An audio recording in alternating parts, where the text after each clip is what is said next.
भारत माता की अंगराज दानवीर कर्ण के धरती महर्षि मैही के तपस्थली भगवान वासुपूज्य के पंच कल्याणक भूमि विश्व प्रसिद्ध विक्रमशिला महाविहार बाबा बूढ़ानाथ के पवित्र भूमि पे सब भाई बहन सैनिक के प्रणाम करे छिए।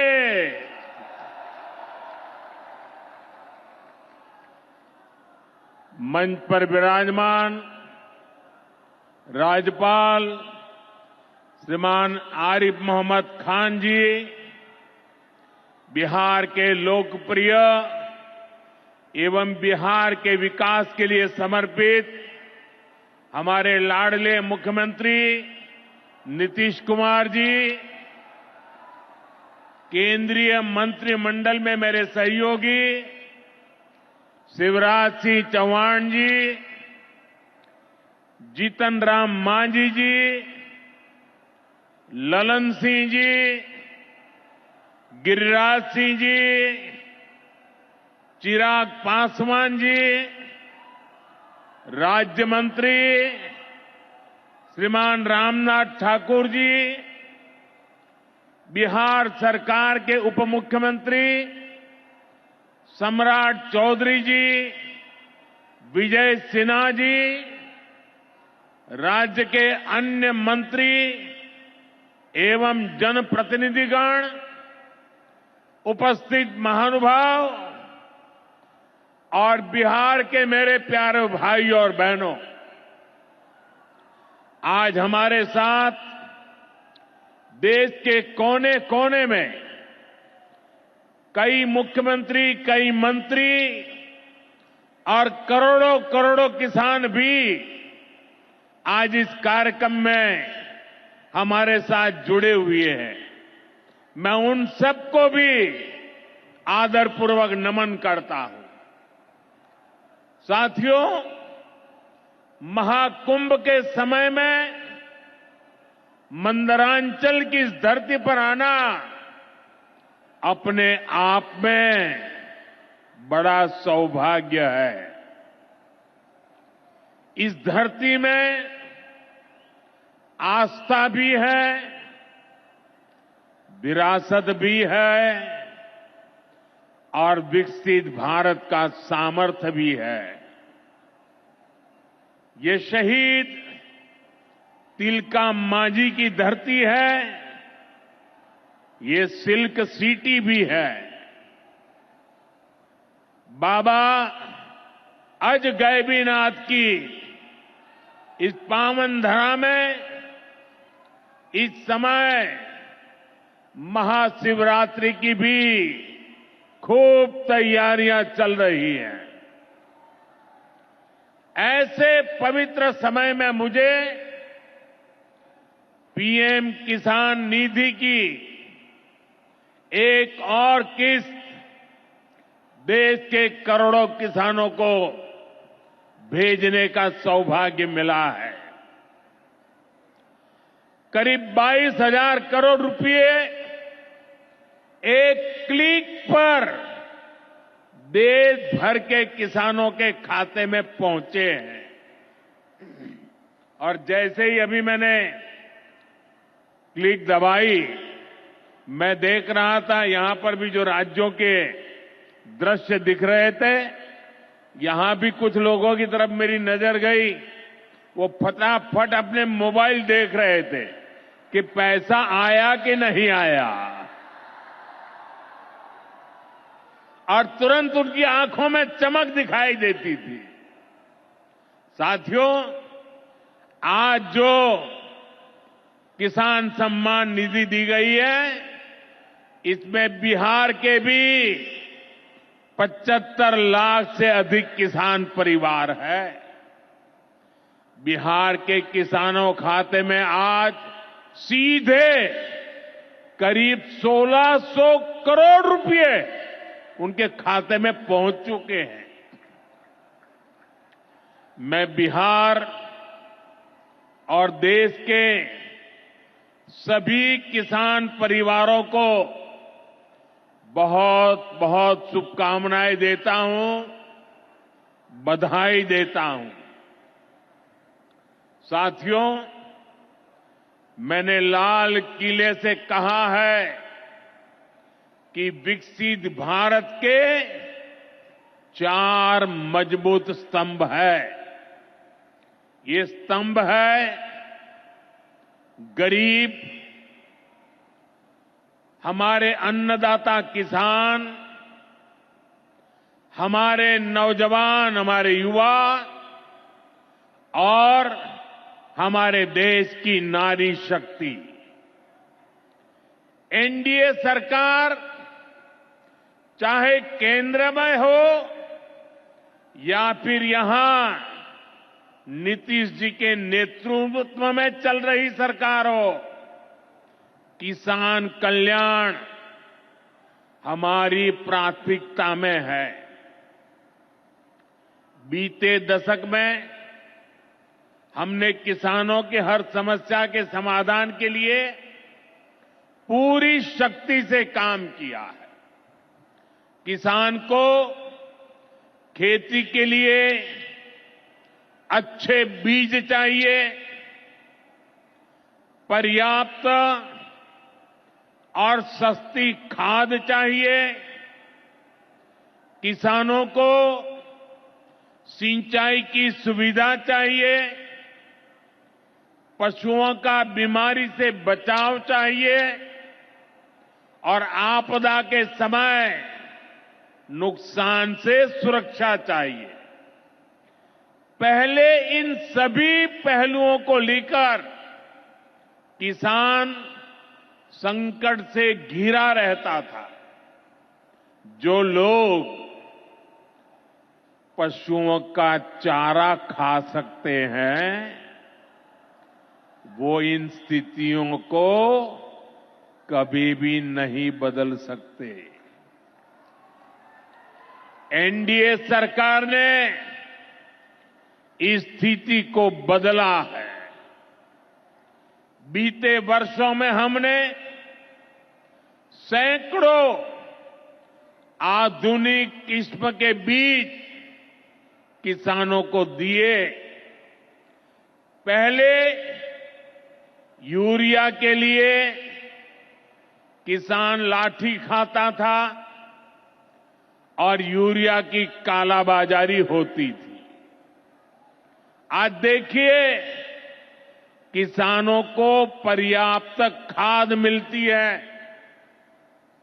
हमने तो कोरोना के महासंकट में भी किसानों को खाद की कमी नहीं होने दी। आप कल्पना कर सकते हैं कि अगर एनडीए सरकार न होती, क्या होता? साथियों, अगर एनडीए सरकार न होती तो आज भी हमारे किसान भाई बहनों को खाद के लिए लाठियां खानी पड़ती। आज भी बरौनी खाद कारखाना बंद पड़ा होता। दुनिया के अनेक देशों में खाद की बोरी जो 3,000 रुपये की मिल रही है, वो आज हम किसानों को 300 रुपये से भी कम में देते हैं। एनडीए सरकार न होती तो यूरिया की एक बोरी भी आपको 3,000 रुपये की मिलती। हमारी सरकार किसानों के बारे में सोचती है, उनकी भलाई के लिए काम करती है। इसलिए यूरिया और डीएपी का जो पैसा किसानों को खर्च करना था, वो केंद्र सरकार खुद खर्च कर रही है। बीते 10 साल में करीब 12 लाख करोड़ रुपए जो खाद खरीदने के लिए आपके जेब से जाने थे, वो बच गए। वो केंद्र सरकार ने बजट में से दिए हैं। यानी इतना सारा पैसा, 12 लाख करोड़ रुपया देश के करोड़ों किसानों की जेब में बचा है। साथियों, एनडीए सरकार न होती तो आपको पीएम किसान सम्मान निधि ये भी नहीं मिलती। इस योजना को शुरू हुए अभी करीब 6 साल हुए हैं। अभी तक लगभग 3,70,000 करोड़ रुपए सीधे किसानों के खाते में पहुंच चुके हैं। बीच में कोई बिचौलिया नहीं, कोई कटकी कंपनी नहीं। 1 रुपया दिल्ली से निकले 100 पैसा सीधा पहुंचता है। ये आप जैसे छोटे किसान हैं, जिनको पहले सरकार की योजनाओं का पूरा लाभ नहीं मिल पाता था। छोटे किसानों का हक भी बिचौलिए हड़प कर लेते थे। लेकिन ये मोदी है, ये नीतीश जी है, जो किसानों के हक का किसी को नहीं खाने देंगे। जब ये कांग्रेस वाले, जंगल राज वाले सरकार में थे, तो इन लोगों ने खेती का कुल जितना बजट रखा था, उससे कई गुना ज्यादा पैसा तो हम सीधे आप किसानों के बैंक खातों में भेज चुके हैं। ये काम कोई भ्रष्टाचारी नहीं कर सकता है। ये काम वही सरकार कर सकती है जो किसान कल्याण के लिए समर्पित है। साथियों, कांग्रेस हो, जंगल राज वाले हो, इनके लिए आप किसानों की तकलीफ भी कोई मायने नहीं रखती। पहले जब बाढ़ आती थी, सूखा पड़ता था, ओला पड़ता था, तो ये लोग किसानों को अपने हाल पर छोड़ देते थे। 2014 में जब आपने एनडीए को आशीर्वाद दिया, तो मैंने कहा ऐसे नहीं चलेगा। एनडीए सरकार ने पीएम फसल बीमा योजना बनाई। इस योजना के तहत 2.25 लाख करोड़ रुपए का क्लेम किसानों को आपदा के समय मिल चुका है। साथियों, जो भूमिहीन है, जो छोटे किसान है, उनकी आय को बढ़ाने में एनडीए सरकार पशुपालन को बढ़ावा दे रही है। पशुपालन गांव में हमारी बहनों को लखपति दीदी बनाने में भी बहुत काम आ रहा है। देश में अभी तक करीब 1.25 करोड़ लखपति दीदी बन चुकी है। इनमें बिहार की भी हजारों जीविका दीदियां शामिल है। बीते दशक में भारत में दूध उत्पादन 14 करोड़ टन से बढ़कर, ये याद रखिए, 10 साल में 14 करोड़ टन दूध उत्पादन से बढ़कर के 24 करोड़ टन दूध उत्पादन हो रहा है। यानी भारत ने दुनिया के नंबर 1 दूध उत्पादक के रूप में अपनी भूमिका को और सशक्त किया है। इसमें बिहार की भी बहुत बड़ी भागीदारी है। आज बिहार में सहकारी दूध संघ प्रतिदिन 30 लाख लीटर दूध खरीदता है। इसके कारण हर साल 3,000 करोड़ रुपए से अधिक बिहार के पशुपालकों, हमारी माताओं बहनों के खाते में पहुंच रहे हैं।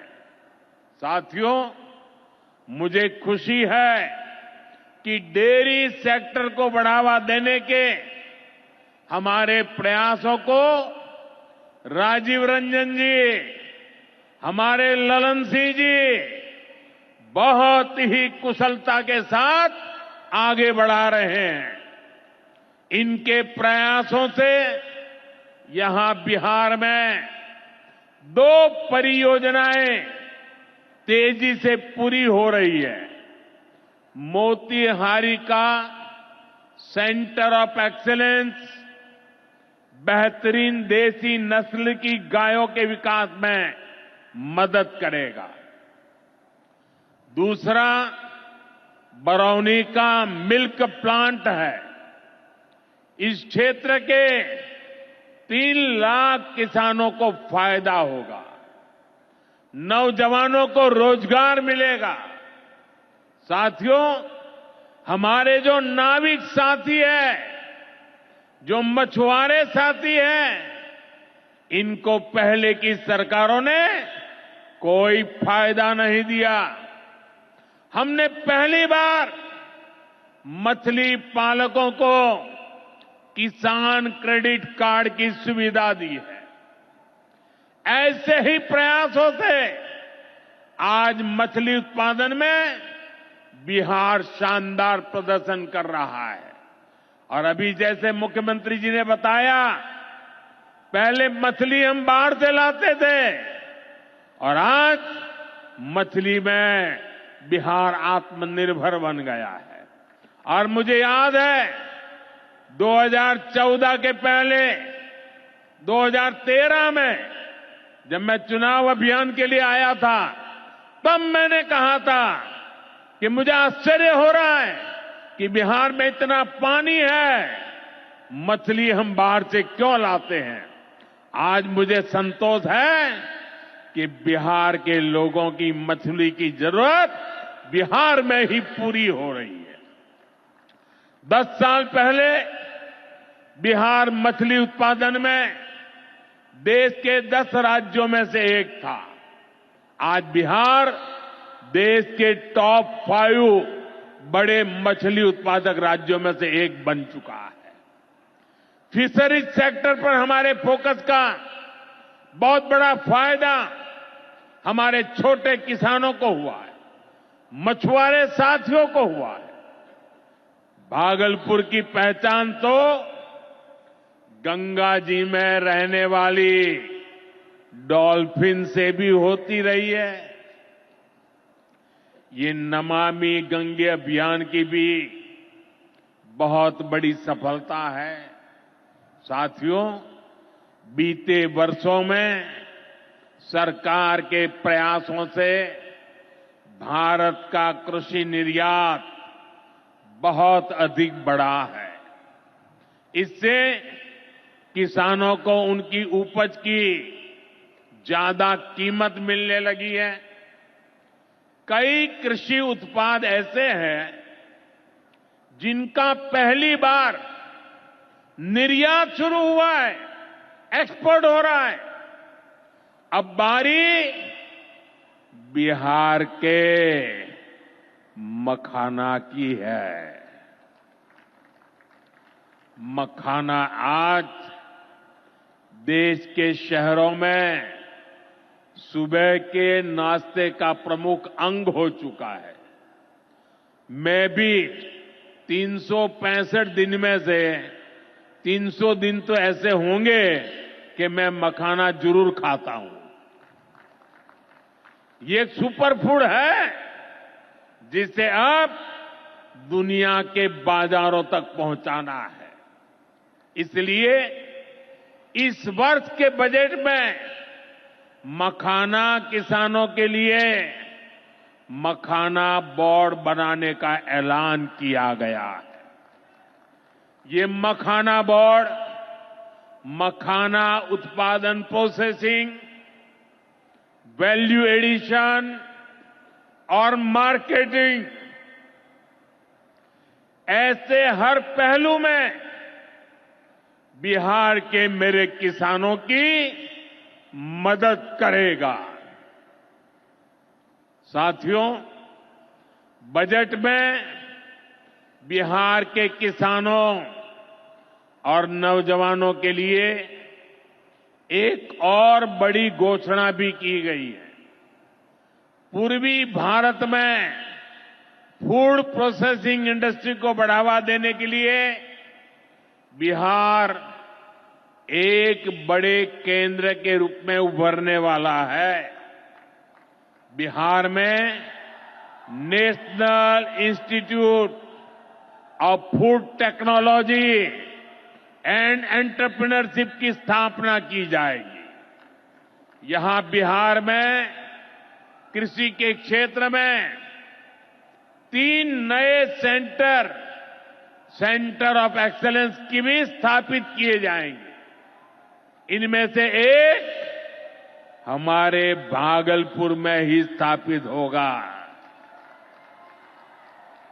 यह सेंटर आम की जर्दालू किस्म पर फोकस करेगा। 2 और केंद्र मुंगेर और बक्सर में बनाए जाएंगे, जो टमाटर, प्याज और आलू किसानों को मदद देंगे। यानी किसान हित के निर्णय लेने में हम कोई कसर बाकी नहीं छोड़ रहे। साथियों, आज भारत कपड़े का भी बहुत बड़ा निर्यातक बन रहा है।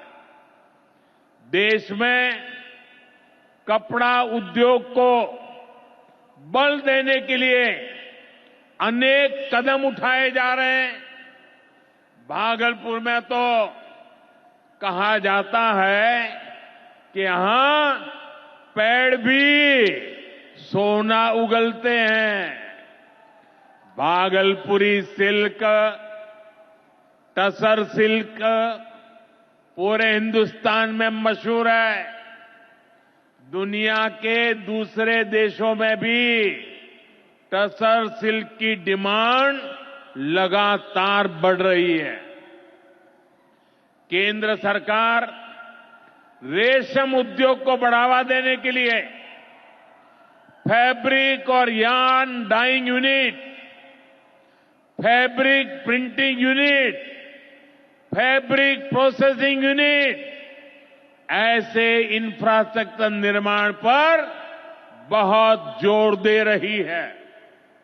इससे भागलपुर के बुनकर साथियों को आधुनिक सुविधाएं मिलेगी और उनके उत्पाद दुनिया के कोने कोने में पहुंच पाएंगे। साथियों, बिहार की एक और बहुत बड़ी समस्या का समाधान एनडीए सरकार कर रही है। नदियों पर पर्याप्त पुल न होने के कारण बिहार को अनेक समस्याएं होती है। आपको आने जाने में दिक्कत ना हो, इसके लिए हम तेजी से काम कर रहे हैं। अनेकों पुल बनवा रहे हैं। यहां गंगा जी पर 4 लेन के पुल के निर्माण का भी तेजी से काम चल रहा है। इस पर 1100 करोड़ रुपए से ज्यादा खर्च किए जा रहे हैं। साथियों, बिहार में बाढ़ से भी बहुत नुकसान होता है। इसके लिए भी हमारी सरकार ने हजारों करोड़ रुपए के प्रोजेक्ट स्वीकृत किए हैं। इस वर्ष के बजट में तो पश्चिमी कोसी नहर ERM परियोजना के लिए मदद देने की घोषणा की गई है। इस परियोजना से मिथिलांचल क्षेत्र में 50,000 हेक्टेयर भूमि सिंचाई के दायरे में आएगी। इससे लाखों किसान परिवारों को लाभ होगा। साथियों, एनडीए सरकार किसानों की आय बढ़ाने के लिए अलग अलग स्तर पर काम कर रही है। भारत में उत्पादन बढ़े, दलहन और तिलहन में हम आत्मनिर्भर हो, यहां ज्यादा से ज्यादा फूड प्रोसेसिंग उद्योग लगे और हमारे किसानों के उत्पाद दुनिया भर तक पहुंचे। इसके लिए सरकार एक के बाद एक नए कदम उठा रही है।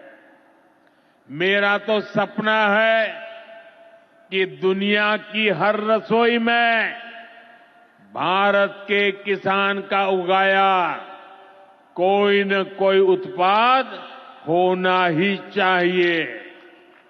इस वर्ष के बजट ने भी इसी विजन को आगे बढ़ाया है।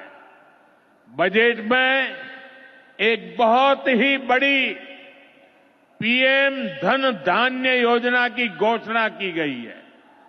इसके तहत देश के 100 ऐसे जिलों की पहचान की जाएगी जहां सबसे कम फसल उत्पादन होती है।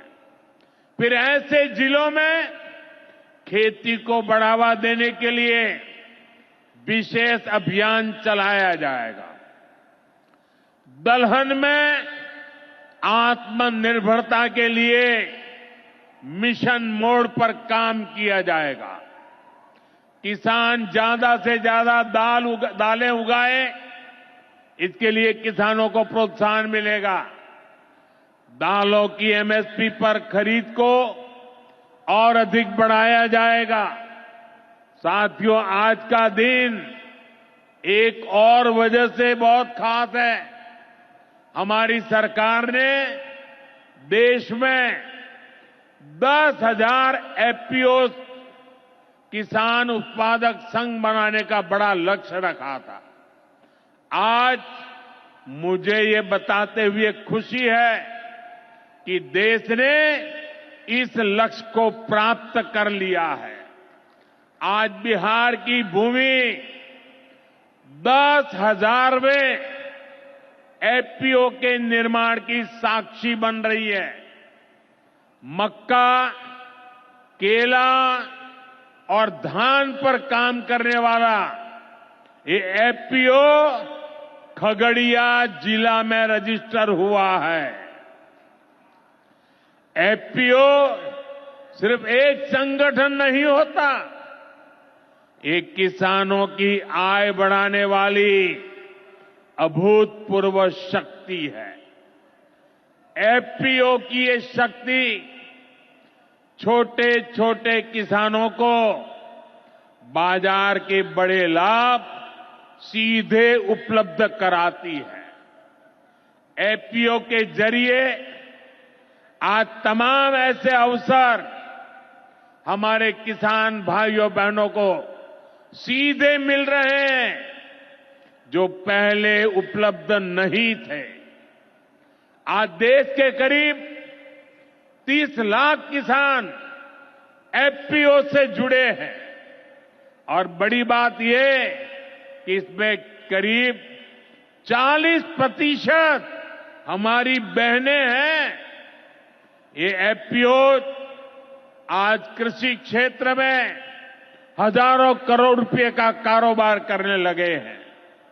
मैं सभी 10,000 एफपीओ के सदस्यों को भी बहुत बहुत बधाई देता हूं। साथियों, एनडीए सरकार बिहार के औद्योगिक विकास पर भी उतना ही बल दे रही है। बिहार सरकार भागलपुर में जो बहुत बड़ा बिजली कारखाना लगा रही है, उसको कोयले की भरपूर आपूर्ति की जाएगी। इसके लिए केंद्र सरकार ने कोल लिंकेज को स्वीकृति दे दी है। मुझे पूरा भरोसा है यहां पैदा होने वाली बिजली बिहार के विकास को नई ऊर्जा देगी।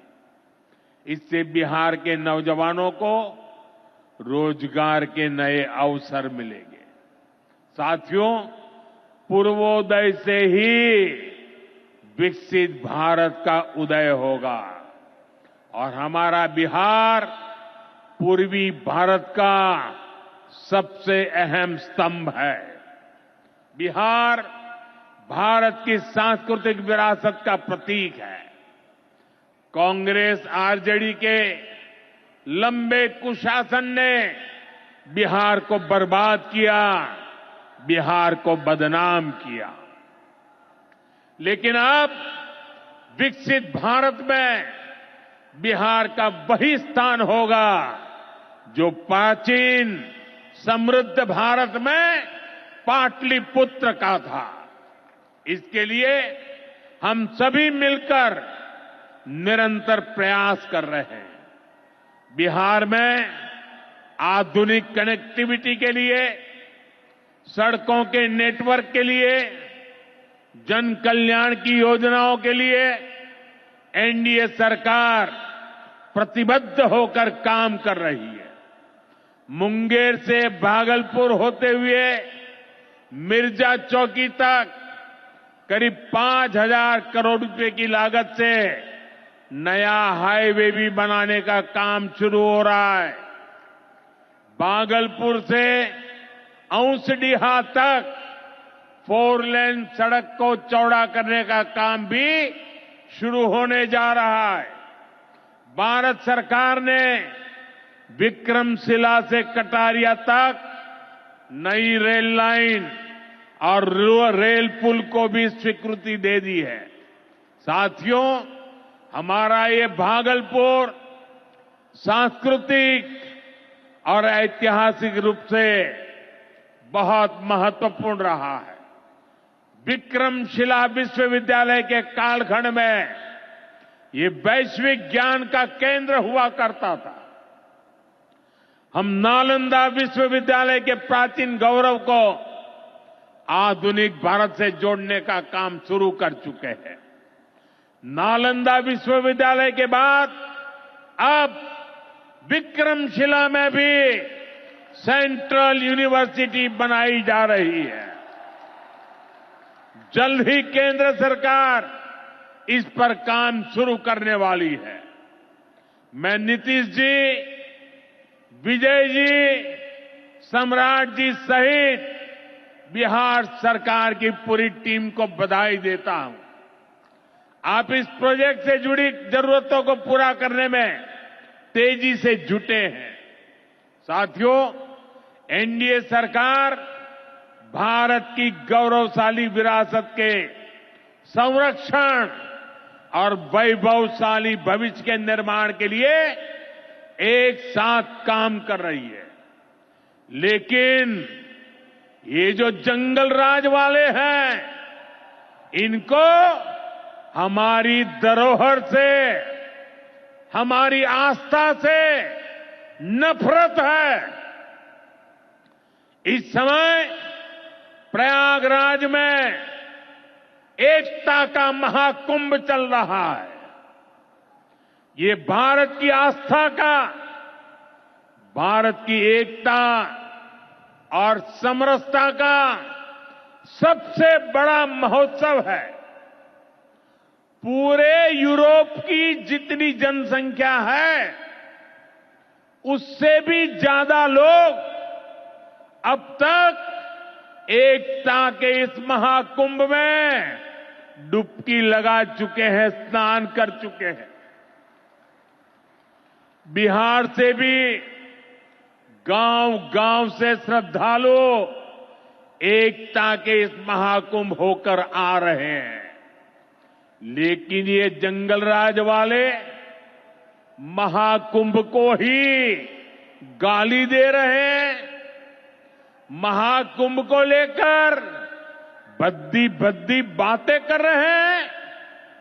राम मंदिर से चिढ़ने वाले लोग महाकुंभ को भी कोसने का कोई मौका नहीं छोड़ रहे हैं।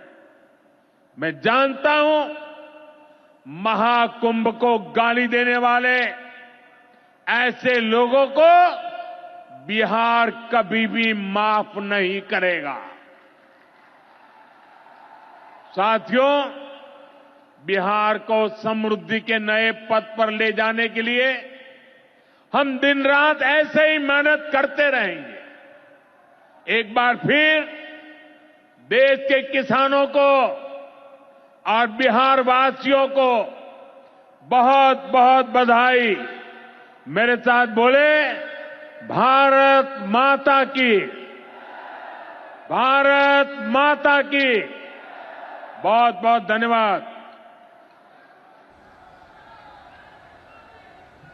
हमारे यशस्वी माननीय प्रधानमंत्री महोदय का कोटि कोटि धन्यवाद। इस अवसर पर हम सबों को मार्गदर्शित करने के लिए अपने प्रेरणादायी विचारों से